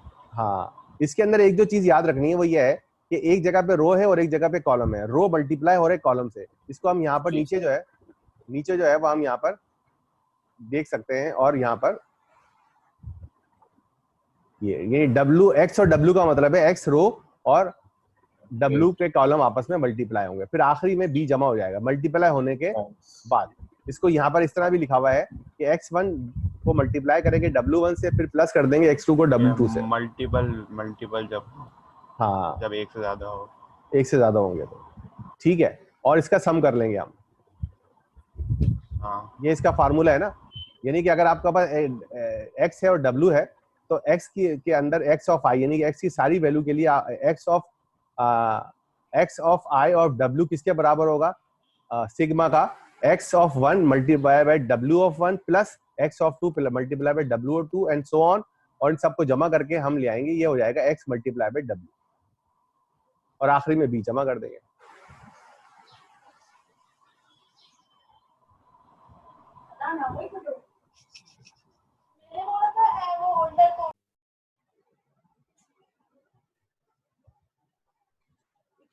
ठीक है जी, ये बात समझ में आ गई?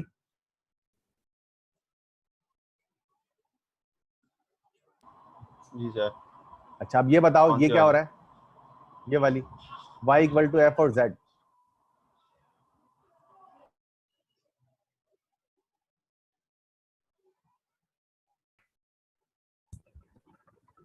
सर थ्रेशोल्ड सेट हो रहा है। अच्छा, तो इसमें क्या होगा, क्या हो क्या रहा है ये आपके ख्याल में? अगर z की वैल्यू लेस देन t है थ्रेशोल्ड है तो उसकी वैल्यू 0 हो जाएगी, कंडीशन लगाती है। सही है। सर ये तो बाइनरी क्लासिफिकेशन है, 0 या 1। हाँ, इसका मतलब ये हुआ कि हम ये बताना चाह रहे हैं कि जो भी हमारा जो फंक्शन है z, ये वाला जो इसके ऊपर हम जो फंक्शन अप्लाई करेंगे और वो फंक्शन के हिसाब से, हाँ, ये जो इसके ऊपर सम के ऊपर जो फंक्शन होगा वो ये क्या करेगा कि वो देखेगा कि आपका इस फंक्शन की अंदर जो आखिरी वैल्यू है वो क्या है। अगर वो z जो है वो लेस देन t से है, हमारे थ्रेशोल्ड से कम है तो हम 0 कर देंगे, थ्रेशोल्ड से ज्यादा है तो हम 12 कर देंगे। अब यहाँ पे माइनस प्लस नहीं है, वो थ्रेशोल्ड है हमारा। अब वो थ्रेशोल्ड 0.5 भी हो सकता है कि भाई 0.5 से ऊपर हो तो 1 कर दो, 0.5 से नीचे हो तो 0 कर दो। अच्छा, ये स्टेप फंक्शन क्या होता है?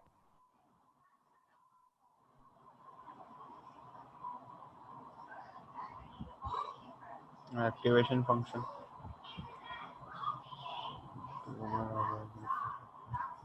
ये सारे हमारे एक्टिवेशन फंक्शन है जो हम पहले ऑलरेडी पढ़ चुके हैं। Hyperbolic tangent, rectified linear रिलो।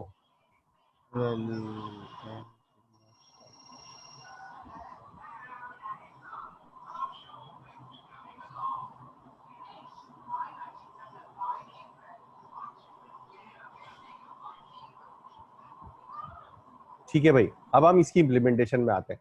अब 5:04 हो रहे हैं, 2 मिनट का ब्रेक लेते हैं, मैं भी मुंह धो के आता हूँ और आप लोग भी थोड़ा सा ब्रेक ले लें, चल बल लें, ताकि आपकी जो नींद है वो थोड़ा सेटल हो जाए। रिकॉर्डिंग में अच्छा जनाब, अब हम इसकी इम्प्लीमेंटेशन पे आ रहे हैं। अब आप देखिएगा इसके अंदर जो है, जो जिसकी वजह से मुझे ये लगा कि यार हमें जो है इसको थोड़ा सा देखना चाहिए। इसमें ये है कि आप ये करेंगे, such model can be implemented very easily in Python NumPy for the vector matrix multiple. ये वाला काम जो है शायद आप लोगों को याद होगा, आपने फ्रेंकोइस चोली की बुक में भी किया होगा। तो ये भी एक अच्छी चीज है कि आप जो है वो एक क्लास बनाए और उसके अंदर जो है वो एक फीड फॉरवर्ड आर्टिफिशियल न्यूरॉन जो है वो आप बना सकते हैं। देखो इसके अंदर अगर कोई चीज समझ में आ रही है तो मुझे, नहीं आ रही तो मुझे बताओ।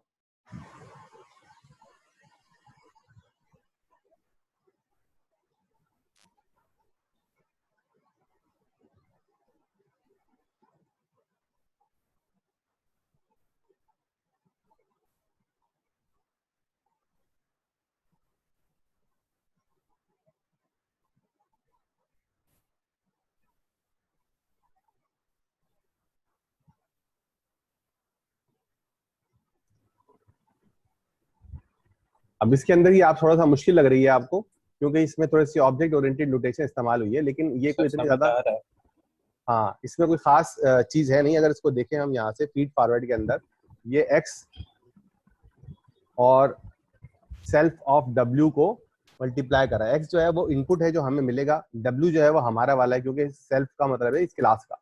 तो इस क्लास का सेल्फ का यानी कि सेल्फ वाला डब्ल्यू जो है वो यहाँ पर हमें मिल रहा है, इसके अंदर हम प्लस कर रहे हैं और यहाँ पर एनपी डॉट जो है वो हम लगा रहे हैं।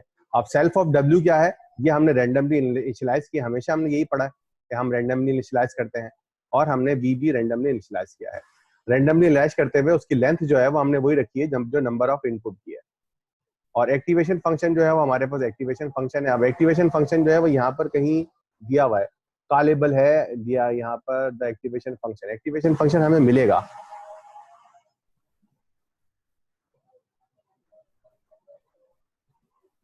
Self activation function. तो एक्टिवेशन फंक्शन जो है वो हमें देना पड़ेगा, यहाँ पर कहाँ से आएगा, आर नंबर ऑफ इनपुट्स। हम नंबर ऑफ इनपुट लेंगे कि हमारा जो वेक्टर है वो कितना बड़ा है। नंबर 2 ये है कि एक्टिवेशन फंक्शन हम यहाँ पे लेंगे,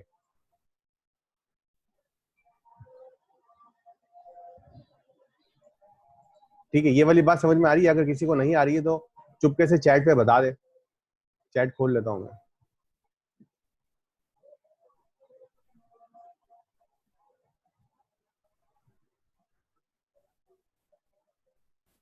दोबारा समझाने की कोशिश करता हूँ कि एक्टिवेशन फंक्शन जो है इसके अंदर हम उसको प्रोवाइड करेंगे और जो भी एक्टिवेशन फंक्शन होगा वो इसमें आके स्टोर हो जाएगा। और ये वाला एक्टिवेशन फंक्शन जो है वो आखिरी के अंदर जब ये वाला काम हो जाएगा, इसको z के अंदर क्या np डॉट इनको जमा करके तो हम ये एक्टिवेशन फंक्शन इस z के ऊपर अप्लाई कर देंगे, जो भी z की वैल्यू होगी। ये वाली बात समझ में नहीं आ रही है तो मुझे बताओ, मैं समझाऊं। शायद आप लोगों को याद हो कि पाइथन के अंदर हम किसी फंक्शन को भी एक वेरिएबल में स्टोर कर सकते हैं, तो जब हम उस वेरिएबल को चलाएंगे तो वो फंक्शन चल जाएगा। राइट और रॉन्ग? Right sir. याद आ रही है ये बात? अगर मुझे प्रिंट के फंक्शन को एज अ किसी वेरिएबल में स्टोर करना है तो कैसे करेंगे?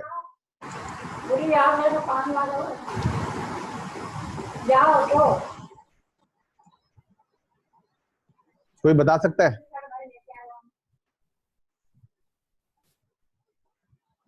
एनीवन? वेरिएबल नेम है उसको प्रिंट, वेरिएबल नेम जैसे मैंने इसको दे दिया p, मैं क्या करूंगा p इक्वल टू, मुझे प्रिंट को के फंक्शन को p में स्टोर कराना है तो मैं क्या करूंगा?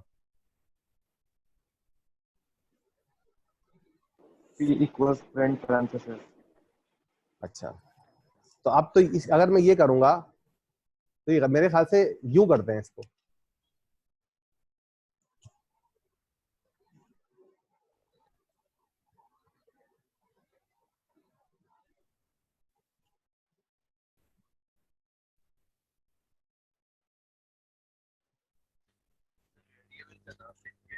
राइट और रॉन्ग?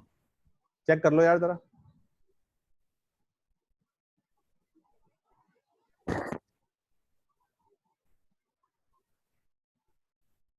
तहसीन भाई सो गए वरना वो बता देते। प्रिंट लिख के उसमें ब्रैकेट में हम वो लिख देंगे जो हमें प्रिंट करवाना है और उससे हम वेरिएबल में स्टोर कर देंगे। नहीं, मैं ये कह रहा हूँ कि अगर मैं जो हूँ वो प्रिंट को अब मैं ये करूंगा कि मैं लिखूंगा p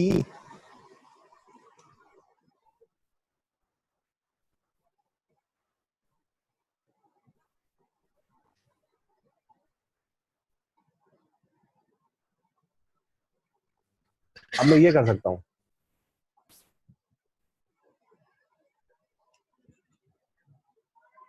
जी हम पेंडास में और नमपाई की बुक में भी हमने बड़ा पढ़ा होगा। We can do that, agree और नॉट? करके देखें क्या? अबे यार एक मिनट रुक जाओ।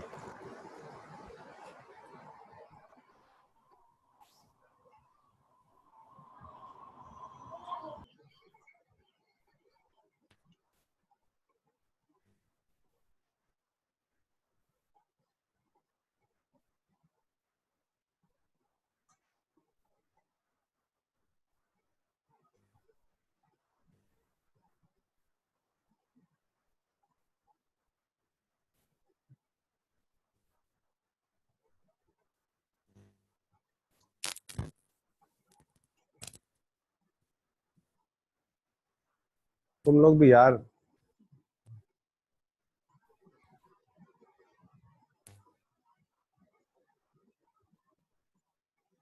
ये देख रहे हो? समझ में आ रही है वाली बात? स्क्रीन नजर आ रही है मेरी? जी सर। अच्छा, अब ये देखो मैंने प्रिंट को बगैर पैरेंथेसिस के p में स्टोर करा दिया। अब मैं लिख रहा हूँ बजाय प्रिंट लिखने के मैं लिख रहा हूँ p ऑफ हेलो काम कर रहा है। आप कह रहे हो कि भाई x के अंदर प्रिंट को स्टोर करा दो विद पैरेंथेसिस, मैं x के अंदर प्रिंट को स्टोर, तो अब प्रिंट की वैल्यू जो है जब मैं पैरेंथेसिस लगाऊंगा तो ये फंक्शन एग्जीक्यूट होगा और इस फंक्शन के एग्जीक्यूट होने के बाद जो वैल्यू है वो x में आके स्टोर हो जाएगी। ठीक है, और अब मैं यहाँ पर अगर ये करने की कोशिश करूंगा तो ये नहीं होगा, अब मुझे यहाँ पर करना पड़ेगा। तो आप देख सकते हैं प्रिंट के, क्योंकि प्रिंट कोई भी वैल्यू रिटर्न नहीं करता तो एक्स के अंदर ये आ गई है। तो जब आप कोई भी फंक्शन के पैरेंथेसिस के साथ लिखेंगे तो वो फंक्शन एग्जीक्यूट होता है और उसकी वैल्यू एक वेरिएबल में आके स्टोर हो जाती है। अगर आप बगैर पैरेंथेसिस से लिखते हैं तो उसकी डेफिनेशन जाके वेरिएबल में स्टोर हो जाती है। I hope you understand that.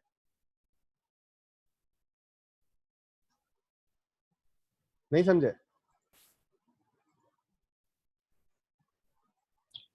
Sir सही समझ गए सर। मेरे ख्याल में ना जब हम पैरेंथेसिस से वेरिएबल को दे रहे होते हैं तो वो हम किसी क्लास को देते हैं, और बगैर पैरेंथेसिस के किसी वेरिएबल को देते हैं वो फंक्शन होता है।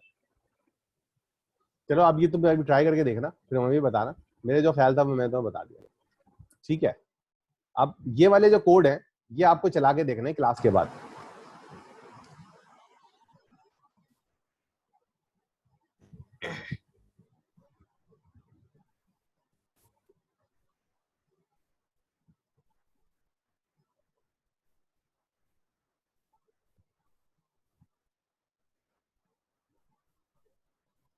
अब देखो इसमें क्या हो रहा है, ये चेक करो जरा.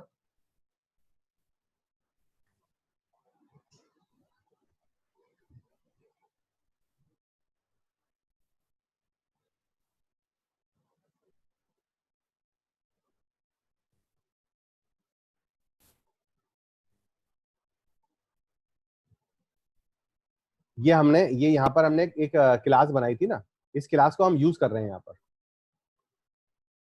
न्यूरॉन के नाम की हमने क्लास बनाई थी, इस क्लास को हम यूज कर रहे हैं. यूज करने के लिए हमने क्या किया, हमने जो है वो सीट लिखी 42 और उसके बाद हमने रैंडम इनपुट जो है वो निकाले. 3 रैंडम इनपुट जो है वो हमने जनरेट किए. तो ये जिसको हमने एक्स में स्टोर कर दिया है. और उसके बाद जो एक हमने अपना एक्टिवेशन फंक्शन बनाया है जिसको हमने स्टेप फंक्शन में यूज कर दिया है. उसके बाद न्यूरॉन में कॉल कर दिया है. मैंने नंबर ऑफ इनपुट में बताया एक्स का क्या साइज है, एक्टिवेशन फंक्शन क्या है, और मेरा प्रिसेप्ट्रॉन जो है वो मुझे बताएगा कि मेरे वेट्स जो है वो ये हैं और मेरा बाइस जो है वो ये है. और जब मैं लिखूंगा परसेप्ट्रॉन फॉरवर्ड तो वो मुझे बता देगा कि आंसर जो है वो 1 है या नहीं है. यहाँ पर देखो परसेप्ट्रॉन फॉरवर्ड ये है, ये फॉरवर्ड का फंक्शन है. 2 फंक्शन मैंने इसमें कॉल किए हैं. एक है न्यूरॉन का फंक्शन जो कि बिल्ट इन क्लास का फंक्शन है, ये वाला जो ये एट्रीब्यूट, ये 2 इंफॉर्मेशन लेगा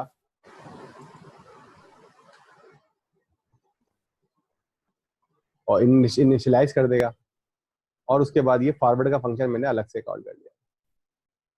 तो अगर ये कोड समझ में नहीं आ रहे हैं तो पूछ लो, जो भी पूछोगे फटाफट बता दूंगा मैं, कोई मसला नहीं है. बच्चों वाला कोड इसलिए नहीं समझ में आ रहा तो पूछ लो.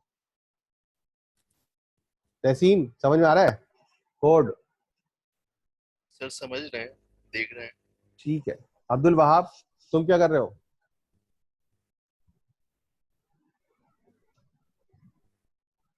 सर समझ में आ रहा है. Okay great. Ali Jain, on Abbas. हाँ बेटा, अगर कोई चीज इस कोड में, ये वाला कोड जो है इस कोड के अंदर ऊपर वाले कोड को हम कॉल कर रहे हैं. ठीक है. जब हम ये वाली चीज कॉल करेंगे तो ये वाला हिस्सा चल जाएगा, ये वाला सारा इनिट तक चल जाएगा. फॉरवर्ड हमें बाद में अलग से कॉल करना पड़ेगा.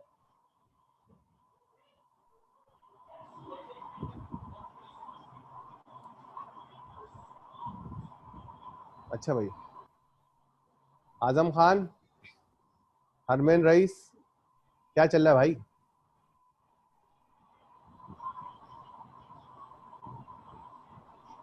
अच्छा, अब उसके बाद यहाँ पर है neural network is assigned into layers, that is set of the neural typically receive same input, apply the same operation for embedded algorithm. Mathematical model जो है वो हमारा ये है, ये हमारे लेयर है 1 2. अभी तक हमने क्या कहा, हम क्या सीखा है, हमने इस पूरे के पूरे कोड के अंदर क्या सीखा है, हमने इस पूरे के पूरे कोड के अंदर हमने किस चीज को इम्प्लीमेंट किया है, इस चीज को इम्प्लीमेंट किया है. इसको हम क्या कहते हैं इंग्लिश में?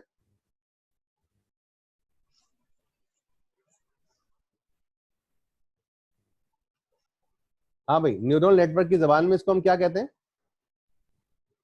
ये जो गोल से अंडे को, और ये इसको कोई गैस करेगा? न्यूरॉन. न्यूरॉन नहीं कहते हैं, इसको हम कहते हैं परसेप्ट्रॉन या नोड. ठीक है. न्यूरॉन तो ये वाला है.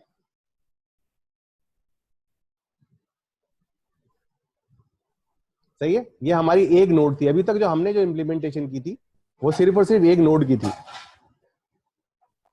अब मुझे जो है वो मल्टीपल नोड्स के हिसाब से बनाना है, क्योंकि मेरा जो नॉर्मल जो न्यूरॉन है वो इस तरह का होता है, टिंग मिंग टिंग और ये वाला। अब इसके लिए क्या करना पड़ेगा, ए बी सी तीनों के लिए जो है वो मुझे ये काम करना पड़ेगा।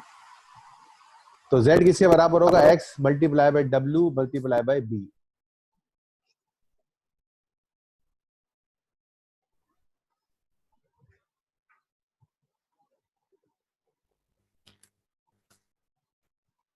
ये वाली बात समझ में आ रही है आपको?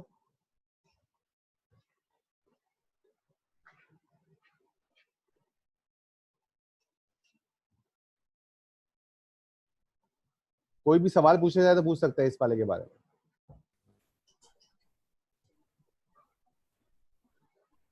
सर ये समझा दो थोड़ा। कहाँ से कौन सी चीज समझाऊं, ये वाली चीज समझ में आ रही है? नहीं सर ये समझ में नहीं आ रही। अच्छा, हमें सबसे पहले ये देखना है कि ये जो है सब आपस में बराबर है ना, यानी W ये और ये बराबर है। इसका मतलब ये हुआ कि W और इस W का मतलब है एक हमारे पास मैट्रिक्स है, उसमें हर कॉलम के अंदर एक कॉलम में W ऑफ A है, W ऑफ B है, W ऑफ C है। ये जो है यहाँ पर हमारे पास जो है ये ABC तीन हमारे पास न्यूरल नेटवर्क की नोड या पता नहीं क्या आया। अच्छा, तो ये हमारे पास तीन नोड है, हमारे पास हर नोड के लिए हमें W चाहिए ना, जितना इनपुट है। मिसाल के तौर पर हमारे पास जो है वो x0 x1 दो ही इनपुट है, तो हमें दो W इसके लिए चाहिए, 2 W इसके लिए और 2 W इसके लिए। अगर ये यहाँ पर 1000 इनपुट होते तो 1000 W इसके लिए चाहिए होंगे, 1000 W इसके लिए और 1000 W इसके लिए। तो यहाँ पर जो है वो WA, WB और WC तीन W जो है वो हमने ले लिए हैं। इनकी तादाद जो है वो हमारे इनपुट के बराबर होगी। इसको यहाँ पर ये लिखा हुआ है कि भाई हर लाइन के अंदर WA, यहाँ पर क्योंकि हमारे पास इनपुट दो ही है तो हमारे पास WA1 और WA2, WB1, W और इस तरह सो ऑन चल रहा है। इसके अलावा हमें 3 BB चाहिए, हर नोड के लिए BB चाहिए।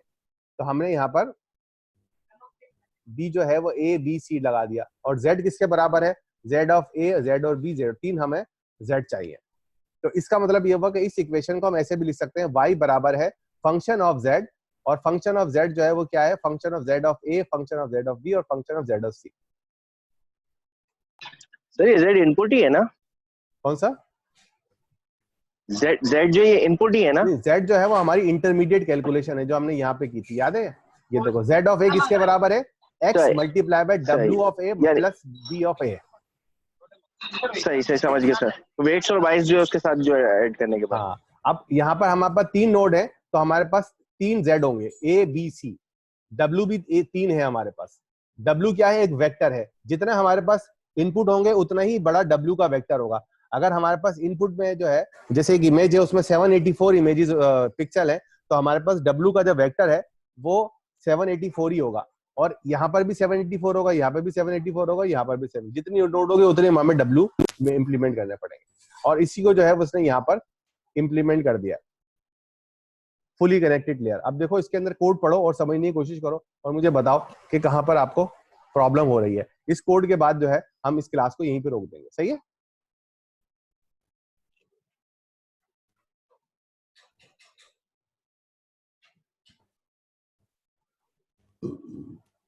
हाँ जी, कुछ समझ में आई बात?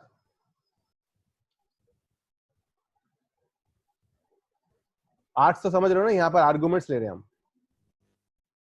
ये एक वेरिएबल है, स्ट्रक्चर्ड वेरिएबल है। इसके अंदर हम जो है मतलब कंपोजिट वेरिएबल है जिसके अंदर हम एक ये इनपुट ले रहे हैं और एक ये इनपुट ले रहे हैं और ये इनपुट ले रहे हैं। इस तरह हमारे पास एट्रीब्यूट्स के नाम का एक हमारे पास है जिसके अंदर हम ये इनपुट ले रहे हैं, ये ले रहे हैं और ये ले रहे हैं।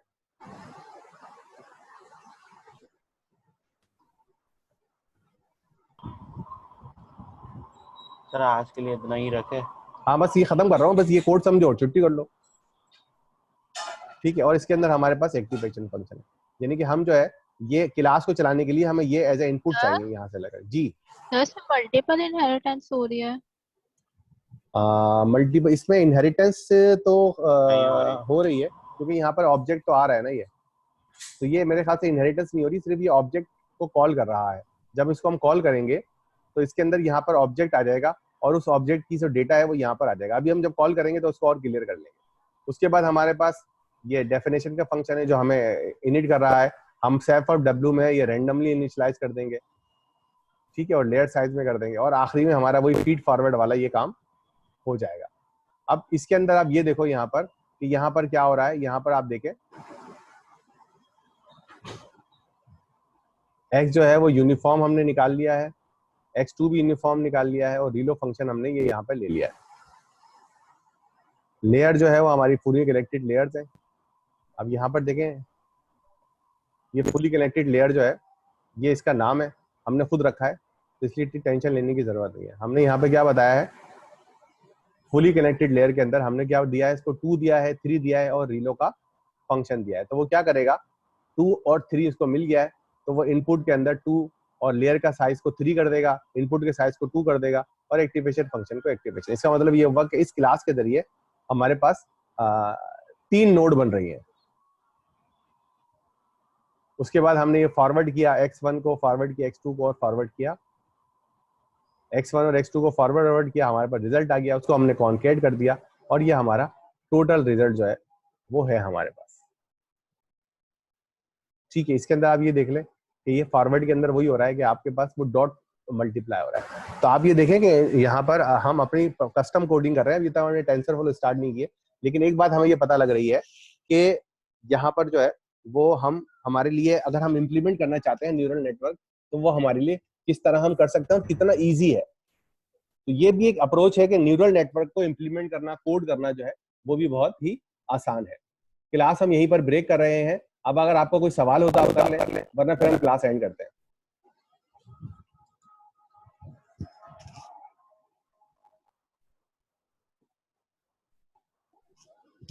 कोई भी सवाल नहीं है, कोई चैट वेट पे कोई सवाल? सर क्लास के टाइमिंग्स बता दें। यार देखो ये अनऑफिशियल क्लास है, हम तकरीबन 4 बजे शुरू करते हैं और 5:30-6 बजे तक खत्म कर देंगे, दैट्स इट। ये ऑफिशियल क्लास नहीं है। ऑफिशियल क्लास की जो टाइमिंग है वो संडे को 2:30 बजे और सैटरडे को 4 बजे है। इस संडे को जब ईद का तीसरा दिन होगा, इस संडे को जब ईद का तीसरा दिन होगा तो 11 बजे आप लोगों की स्पेशल क्लास रखी है। Okay sir. ओके, अल्लाह हाफिज। जज़ाकल्लाह सर, थैंक यू, अल्लाह हाफिज, ईद किताब मुबारक। के कोड ट्राई कीजिएगा। ईद मुबारक जी नहीं, कल सर। भी क्लास होगी है। जी। ठीक है, ये आप जुमेरात तक क्लास होती ईद रहेगी। मुबारक। ओके, अल्लाह हाफिज।